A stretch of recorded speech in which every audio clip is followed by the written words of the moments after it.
Welcome to the JJ Virgin Lifestyle Show with celebrity nutrition expert, fitness Hall of Famer, and 4-time New York Times bestselling author, JJ Virgin. JJ is a warrior mom whose knowledge and expertise have helped change hundreds of thousands of lives with over 3.5 million podcast downloads and appearances on Dr. Phil, Dr. Oz, The Today Show, Rachel Ray, Larry King Live. Whoa. This show is about you, not about me.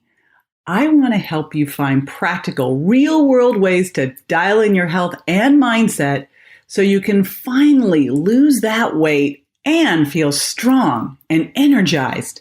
Stop settling for less than your personal best. It's time to find out how to look and feel better than ever.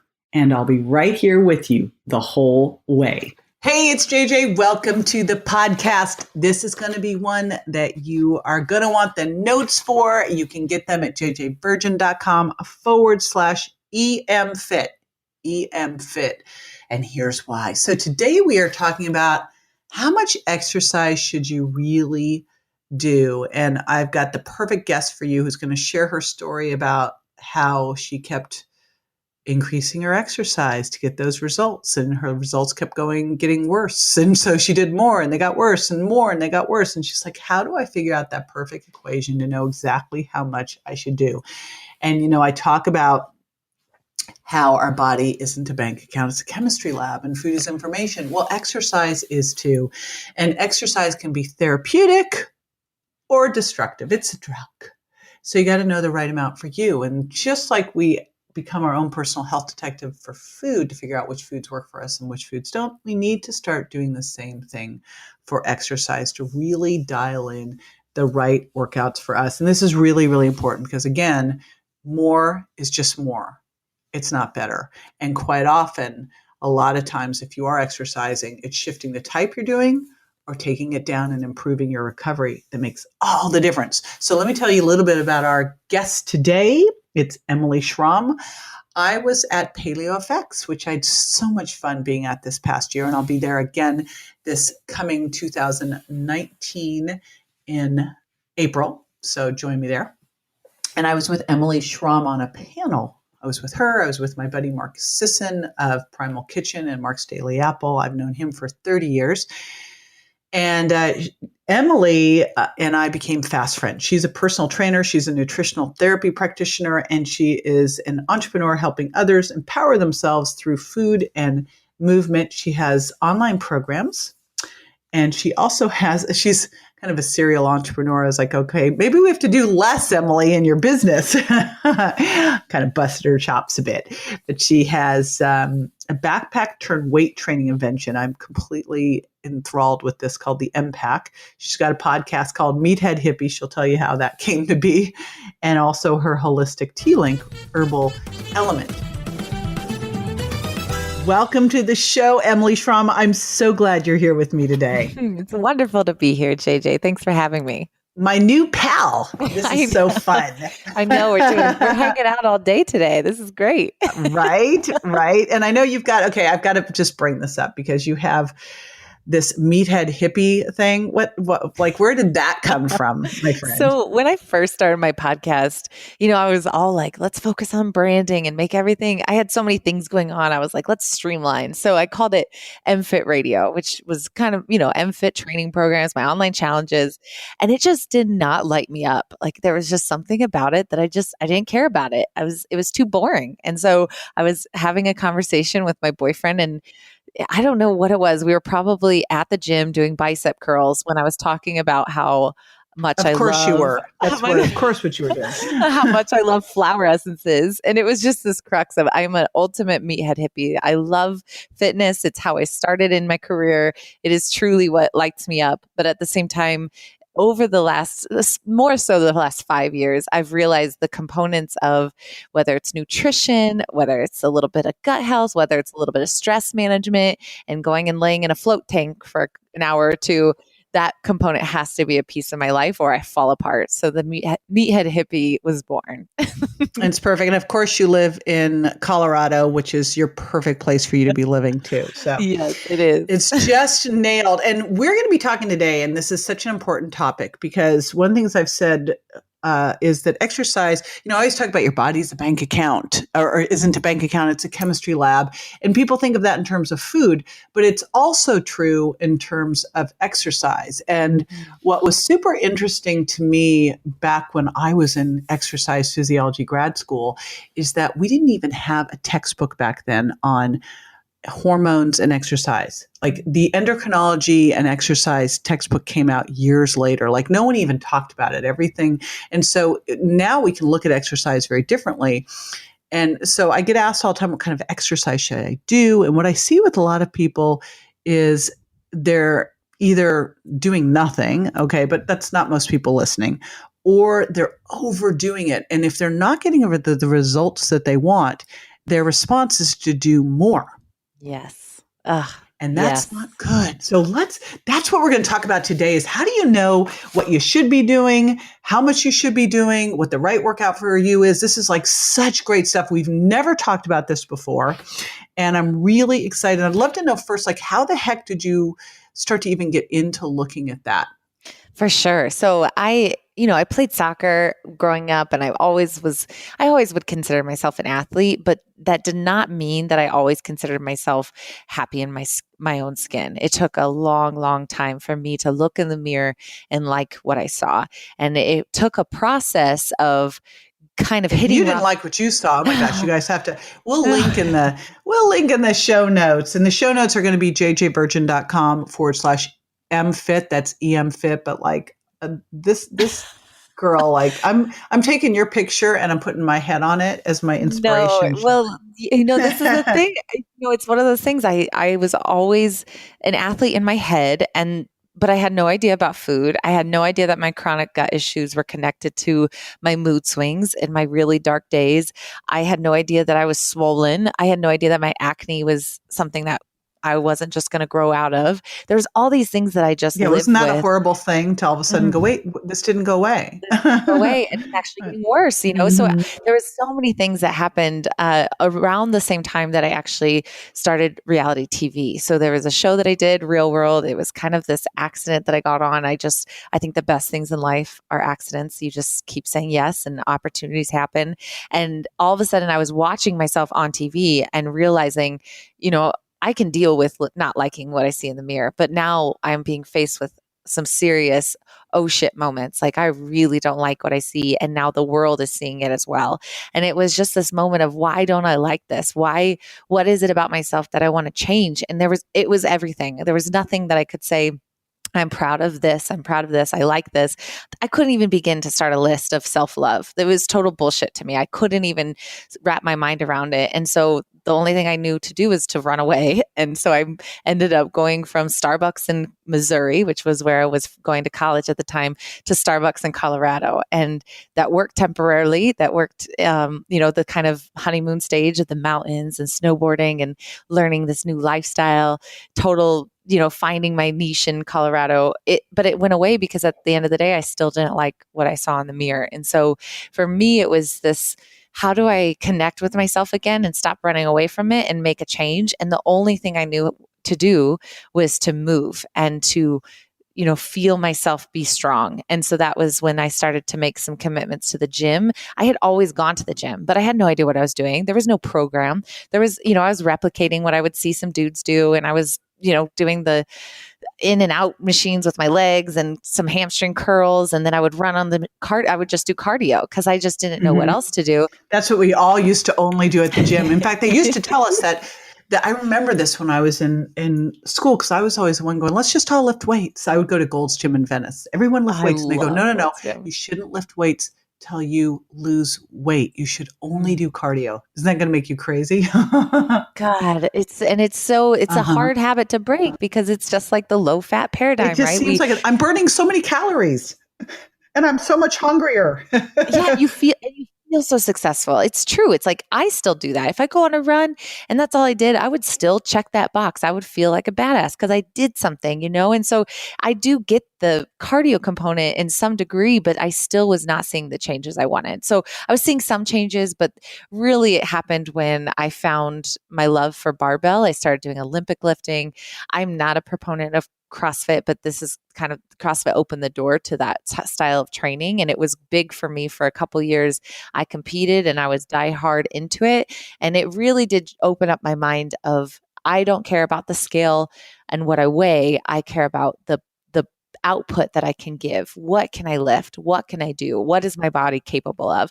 And through that process, wanted to take care of my body so that I could perform in the most elite, professional way I could. How high can I go as an athlete? And so the diet and nutrition, I had to look at my gut health. I had to understand certain components that all tied in together. And then I was just hooked with nutrition. I was hooked with the barbell. And it really was just this moment of, I no longer am going to let food control me. I'm no longer going to let this treadmill control me. I am in charge. And the way that I always got my fix and really started to tap in with myself and with the clients that I started training was teaching them how they could do things they never thought possible. So that superhero moment, I always say that my original company, Unleash Fitness, it was unleash your inner superhero, be your own superhero. You don't want to be anybody else. You want to be the best version of you. And so barbells were always the best entry point, especially for women to that. It was terrifying and scary, but when you did it and you did it safely, there was no way you could replicate that feeling when you walked away. So that was kind of my first step into it. It started off with just doing one-on-one, started off at 24/7, 24-hour fitness, and then turned into online business, which is what I do now. So it's like a whole cluster of things that are just helping people get strong and understand their body from the inside out. Okay. So you said a couple things that I want to underscore. And the first one I want to ask you about, because I was like, ooh, when you said, I'm like, oh, you said, yeah, I'm not a fan of CrossFit. Now, I think we're going to be on the same page here. So I'd love to hear why. And this is pretty crazy because 3 years ago that I lived and breathed it, because to me, even though I knew it wasn't right for all body types, for me, it gave me the competition that I always wanted. I played sports, but to have that extra, it's like an extracurricular activity as an adult. Like I can now go and sign up for a competition and see what my body does. I thrived off of that. And so what happened was about 3 years ago, I was going through my nutritional therapy practitioner training. I had just gone to Patagonia. I was competing in what is called the CrossFit Games Open, which is kind of the worldwide first entry to their big CrossFit Games, which you might see if you're like scrolling through ESPN. That's the ultimate. And then it starts with this thing called an online open. And it's fairly competitive, even though it is online. It was just, you're all in for 5 weeks and my body just shut down. And this is where I started understanding what adrenals actually were, how everything could be right on your plate when you're eating, your macros or your calories or whatever you want to call it. Your food is dialed in, your workout program seemingly is dialed in, yet there is still something missing. And that's when those hormones come in, like cortisol. And that's when we look at insulin. And that's when we look at, why is my body so exhausted? And why do I feel like crap when I work out? And so then for me, it was, I'm losing muscle definition. I'm getting weaker and I'm starting to get injured. So I already feel more behind. And so for CrossFit, I just started going even crazier and I was even more dialed in with my carbohydrates. I restricted them a little bit more. It was the complete opposite. See, everyone listening, more is not more. More is not more. This is honestly, Emily, I went through the same thing when I was in my 20s of just, if I wasn't getting the results, I just kept doing more and more and more. I was afraid to ever take a day off. I was trying to see how little I could eat. And what's crazy is I do about a quarter of the exercise I used to do in my 20s. And I probably eat more. And back then I was like 22% body fat. Now I'm 15 in my 50s, which is not the way it's supposed to be. Yeah. So I want to really underscore, again, just like I always say, our body's not a bank account, it's a chemistry lab. For food, it's the same for exercise. Exercise can be therapeutic or destructive. It's a drug. And just because you can do the right exercise, but too much of it, just like you can eat healthy food, but too much of it, and it's problematic. So you've got to make sure that you're working for your body, because you can trash, and that's what made you go into your adrenals. You can wreck your adrenals by overtraining. And You can wreck your adrenals. You can make yourself hungrier. If you wreck your adrenals, you'll then get leaky gut. You'll break down your muscle. You'll like throw off your periods. Everything goes haywire. All of it. I know. And then what we keep doing is just waking up earlier and going to the gym. Uh-huh. So it's so true. So yeah, and I think what was really powerful for me was to understand, this paradigm of like, I'm a go, go, go personality. And the reason that I feel good after a gym is because I have nothing left and I'm adrenalizing myself when I'm actually in the gym. So if I took out caffeine and I took out the workout, I would feel absolutely dead. And I refused to let myself feel that exhaustion. So I just kept covering it up.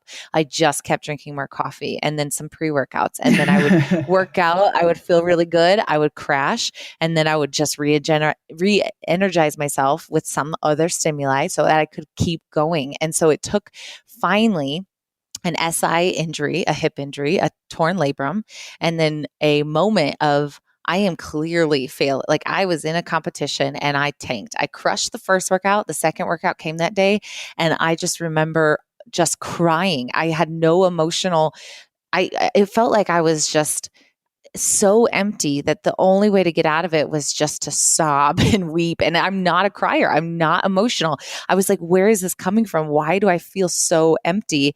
And I realized, oh my God, I'm just killing myself. This is something, and I had just launched the Impact, my second company. And I decided in that moment, it was really the way it actually happened. It wouldn't have happened even if I was emotional, even if my body was falling apart. I think the only reason I said I have to do something is because I realized how important my company was. And I wanted to make sure my company was successful, which means I had to take care of myself. And so I just really started studying about why are my adrenals so crappy and what is CrossFit actually doing? What is this cortisol reaction? And even when we are trying to work on our carbohydrates and our sugar and really dial in what carbohydrates are right for us and what is sustainable for us day to day, because I do think it varies person to person. There are times that in your stressful, whether it's work or whether it's your workouts, if your carbohydrates aren't where they should be, then sometimes we can make that worse. And I was taught the opposite. I was taught that the lower your carbohydrates are, the better your life can be. So I love hearing this because again, this is a big underscore takeaway because what I see with people, and it's funny. It's kind of like in the paleo CrossFit crowd, you see people just trying to go lower, more paleo, lower carbs, more keto, more CrossFit. And I see women getting worse. And I think, are they not paying attention? Like this is clearly not working. And the definition of insanity is then to do more. And somewhere along the line, we got this idea that carbohydrates are the devil, but they aren't. You need to be in balance for what's right for you. It is super important. I'm glad you mentioned earlier about the cycle, because that was my biggest indicator of this keto and this really low carb, 50 grams or less is just not for me, because I didn't have a cycle. And it wasn't because my body fat, that's what all these guys kept saying. Well, yeah, of course you lost your cycle because your body fat got so low. My body fat didn't change. It was just 100% this, and I think that's the biggest takeaway is like, so many times we do not feel motivated to go to the gym. So it's like we have to rev ourselves up and we know we feel better once we get there. But the moment when we stop feeling better once we get there, the moment when our head starts to hurt after a workout, or it takes 2 hours to recover or 2 days to recover from a workout, that's when we start to, you know what's best, right? So your intuition, if you are tapped into it, which we all eventually will be, if you're not there yet, you can figure out like that was maybe too much, or this is not the type of exercise my body needs today. And that's always so hard because we're told so many different things all the time, right? So I kind of go by this 8-minute rule. And this is something that took me a long time to understand, because I never would miss a workout. That would just destroy me mentally, because it was my sanity. It was my therapy. It was my only way that I felt like I had time for me. And then when I realized that the output of working out was also just as demanding as the job interview or the, kind of team meeting that I was delegating, when I realized that the working out was still a stressor, then I just go by this 8-minute rule where I walk into the gym, I warm up. And if after 8 minutes of moving, and this is just kind of slowly and steady, and you're just kind of getting the blood flow going. If I still feel like, I call it like an elephant sitting on my head, like if I still feel so heavy and exhausted and dead, I know the best thing for me is just to go to the sauna and foam roll and then come back the next day instead of saying, nope, I'm going to do it. I'm going to do it. I'm going to do it. And then it takes me 2 days to get back. Right. This is such an important one because I think probably the most important thing, assuming you are working out, the most important piece that people don't pay attention to is the recovery. The recovery is where you get better, you repair, you get stronger. And if you do not give yourself that, all you're doing is breaking down and breaking down and breaking down. And so this is so key. And it's really interesting because I switched everything years ago where I work out so much less than I used to. And again, I am so much fitter than I ever used to be doing less. You're pretty shredded, JJ. I saw you. I'm 55, honey. Yeah, it was so true. It's like you gotta understand, like, why are we in this culture of we have to go all the time? Yeah. I would hope that my community listening is like going, yep, they're cheering. And this is what we've all learned is that you've got to find what works best for you. You've got to be your own personal health detective, both for how you eat, for how you handle stress. I mean, like one of the big things they say to handle stress is to do yoga. Well, yoga makes me stressed out. So you got to find that thing. Oh my God. I was like going, I hate yoga. So my husband and I are like, we do this in New Year's. We have to do yoga. We kind of looked at each other and went, we hate yoga. So you know what? I wish I loved yoga. It's amazing. If you love it, great. There's some great benefits. It's not my jam. So you got to figure out your things that work really well for you, and then the right amount of exercise, and listen to your body. And if your body's going, I really hurt today, then just like go out for a walk, go sit in your sunlight and sauna, go do other stuff. Yeah. You know, I am not a fan of CrossFit. I look around at women and it's like, and plus you put CrossFit and keto together. Oh my gosh, like where do your adrenals are going to get trashed? Your estrogen's going to go low. Your thyroid is going to go low. It's just, you can see it. I mean, you can follow it because habits dictate your hormones, and then hormones dictate how you feel. So there it is. It's so simple. Now I know you have a cool gift for everybody, and I want you to tell everybody about it. And just again, I gave the link out earlier for all the show notes, jjvirgin.com/MFit. That's EM Fit, FIT. And so tell us what you're giving everybody. Yeah. So my favorite thing to do, and it's, why I love you so much as well, is I just want to teach people, right? So I started my first kind of online program, a way to get to know yourself and your body and what works for you, because it is so overwhelming. And I think a lot of us, we just want a plan, which I think is great, but I do just want to teach people a little bit more about their pancreas, about their small intestine, about those little things. So I put together a little 5-day program, which is very similar to my 21-day program. And it just gives you an email a day. It has resources. You get plugged into my private Facebook group that all my clients go to. And it's just a really fun way to get to know me as a trainer, and then the nutritional therapy pieces. And then you get 5 really fun workouts that I put together for you. So yay, we always want more workouts. I got plenty. That is fabulous. Thank you so much. I so appreciate you being with us today. And I want to remind everybody, jjvirgin.com/MFit. And Emily, thank you again for being here.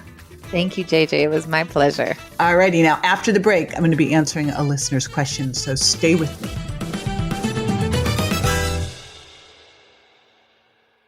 If you're over 35 or under stress, you might not be digesting protein well, and you may decide to take an enzyme product. But if you think all enzyme products are basically the same, here's the truth. Most digestive enzymes help your body digest everything better. Sounds great, except for one thing. When you speed up carbohydrate digestion, you're actually raising your blood sugar, which is not good. JJ has included a special ingredient in her digestive enzymes that slows and even blocks some carbohydrate digestion while supporting protein digestion. Visit jjvirgin.com/products and give JJ's digestive enzymes a try today. Welcome back. This is the time where I answer a listener's question. And today's question comes from Jenny in Lancaster. Super fun. I was just in Lancaster, PA. And Jenny says, JJ, I'm a nurse. And 4 days a week, I work 12-hour days. And if I am going to work out on those days, I'm going to have to get up at 4:30 a.m. so that I have time to do that. What do I do? First off, I love nurses. To this day, it chokes me up with gratitude to think about the nurses who helped my son Grant. And I was blown away, honestly, by like the hours, because the typical 12-hour day, four days a week, 12-hour days. Now, when I was at the hospital with Grant, I was getting to the hospital between 6 and 7 a.m. and I would leave the hospital between 7 and 9 p.m. And so there were a lot of days where I never left the hospital at all during the day, and I had to figure out how to work out. So here's what I figured out. And Jenny, I hope this works for you too. So when I started to notice that a lot of people in the hospital started to do it with me, which was super cool. So both the hospitals I was at, Harbor UCLA and Children's Hospital LA, they had a lot of stairs. So you could, and quite often the elevators were jam-packed. So the first time I took the stairs, I just took the stairs because the elevators were jam-packed. And I went, wow, these are great stairs for working out. So what I would do is I would take Grant out in this wheelchair for walks. So that's how I got the walk part. And it's funny, if you're pushing a stroller or a wheelchair, it's a lot more work. So that was helpful. But the thing I did for my high intensity interval training was I would go up and down the stairs. And I couldn't normally break away for too long at a time, but I could get away for 5 to 10 minutes. And so what I would recommend first, Jenny, is to fit fitness in. So that means you may not have more than 5 minutes, 10 minutes, 20 minutes, but that's enough. Everything counts. So no longer take the elevator, unless, of course, you're bringing a patient up or down. Can't really bring them up the stairs. But from here on out, make it a point while you're there to challenge yourself and see how many flights of stairs you can collect during the day and just start adding to it. So wear a Fitbit so you track how much you move, because we all want to move more, but then also start to work on those stairs as well. And then look at what you can do throughout the day, squats and lunges and plies and push-ups against the counter, so that you can, in dips against a bench, that you can start doing to fit more fitness in. And you'll be amazed. That is one of the key things that I was able to pull off during the hospital hours. And I just had to figure out ways to fit fitness in. So there you go. Use my tips and you can stay working out, because I don't want you to steal from your sleep. And I'm sure when you get home at the end of the day, you're just toast. All right. Now, if you want to ask a question, the easiest way to do it is jump on over to Instagram or Facebook and go to either JJ Virgin Official on Facebook or JJ.Virgin on Instagram and DM me, leave me a message, post on the wall. And we are always scouring those comments, looking for questions so that we can answer them on the podcast. I've also been getting some of the questions in the reviews on the podcast reviews as well. So I'll answer those there too. And I had a great review last week that was a great review and a question. And I love those. And I love the great reviews. And today I'm going to do big gratitude over to Veggie Obsessed from Canada. So Veggie Obsessed from Canada says, my new obsession, 5 stars in Apple Podcasts. Hey, JJ, I'm absolutely obsessed with your podcast. Thank you so much for all the amazing information you are constantly bringing to us. I've implemented so many of your great suggestions into my life and can honestly say it has made an incredible difference in how I feel. Thank you, JJ, from the bottom of my heart. You are so welcome. And here's the cool thing, you Canadians. I have a buddy there, Gio Marcico, and he puts on the most amazing conferences. I spoke there 2 years ago, and I'll be speaking there again this year with my buddies, Dave Asprey from Bulletproof Coffee, one of my very best friends on the planet who I love, love, love. And of course, another great buddy who I adore is Dr. Mark Hyman, and we'll be speaking along with Dr. Stephanie Estima, who is Gio's sweetie and a fabulous, brilliant woman, a Canadian. We'll be speaking at Archangel Summit. So hopefully you can meet us there in person in September. That would be super awesome and a lot of fun. And again, I want to remind you to be sure to grab the show notes from today, jjvirgin.com/EMFit, jjvirgin.com/EMFit. And I will see you next week. Bye-bye. That's all for this episode of the JJ Virgin Lifestyle Show, which marks another step towards a healthier body and mind. Don't Don't forget to rate, review, and subscribe to the show, and we'll talk to you next week.